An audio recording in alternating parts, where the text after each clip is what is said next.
తెల్లవాళ్లతో తిరుగుబాటు యుద్ధం చేసినటువంటి తొలి చక్రవర్తి ఉయ్యాలవాడ నరసింహారెడ్డి ప్రాణమిత్రుడు సైన్యాధ్యక్షుడు అయినటువంటి వడ్డే ఓబన్న 217వ జయంతి వేడుకను శ్రీ సత్యసాయి జిల్లా కొత్త చెరువులో వడ్డెర కులస్తులు ఘనంగా నిర్వహించారు. ఈ సందర్భంగా వడ్డెర ఆరాధ్య దైవం అయినటువంటి ఓబన్న విగ్రహాన్ని ప్రతిష్ఠించారు. ఈ కార్యక్రమంలో వడ్డెర సంఘం జిల్లా అధ్యక్షులు మల్లెల జయరాం, జాతీయ అధ్యక్షులు పల్లపు జయచంద్రమోహన్ తదితరులు పాల్గొని వడ్డే ఓబన్న విగ్రహానికి పూలమాలలు వేసి నివాళులు అర్పించారు.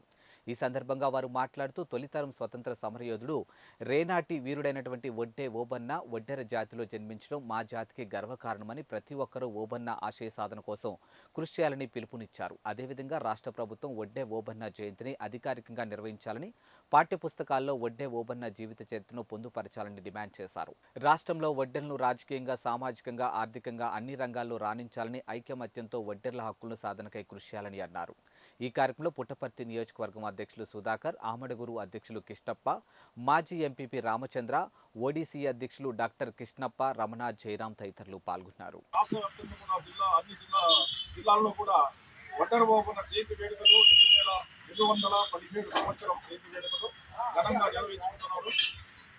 అలాగే ఆ విధానంలోనే అమరగూరు మండలము, ఓడిసి మండలము, నల్లమాడు మండలంలో మరియు కొచ్చెరువులో కూడా జయంతి ఉత్సవాలు జరిగాయి.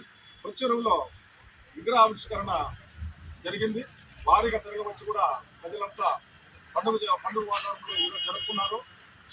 అంతేకాకుండా ఏ ప్రభుత్వం వచ్చినా కూడా మొట్టమొదటి స్వాతంత్ర సమరయోధుడిగా గుర్తింపు పొందిన ఓబన్న ప్రతి సంవత్సరం కూడా జనవరి 11వ తేదీ ఆయనకు గవర్నమెంట్ తరఫునే ఈ జయంతి ఉత్సవాలను జరిపించాల్సిందిగా మేమంతా వడ్డర్లంతా కూడా తెలియజేస్తున్నాం. ఆయన ఆశయ సాధనలో కూడా వడ్డర్లంతా మేము కూడా ముందుకు నడుస్తామని కూడా తెలియజేస్తున్నాం. గతంలో వడేరాజులు వడే సామ్రాజ్యాన్ని నిర్మించి అశోక చక్రవర్తి మీద యుద్ధం చేసి తర్వాత రాజ్యం కోల్పోయిన తర్వాత కుల వృత్తుల మీద ఆధారపడి ప్రాజెక్టులు, చెరువులు, అదేవిధంగా గుడులు, గోపురాలు, బడులు ఏం కట్టాలన్న వడ్డెర జాతి నుంచినే అది సాధ్యం అనేది తెలిసింది.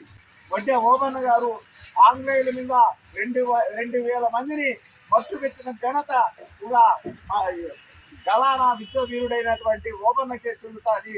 ఆయన చరిత్ర కొంచెం మరుగుపడింది. అది మాకు కూడా ఆయన వడ్డెర ఆరాధ దైవం, వడ్డెర్లకు ఒక పండగ అంటూ ఉందంటే అది సంక్రాంతికి ముందు ఈ వడ్డే ఓబయ్య పండగ అనేది వస్తుందనేది మా వడ్డెర్లలో చిరస్థాయిగా ఈ విషయం నిలిచిపోతుంది.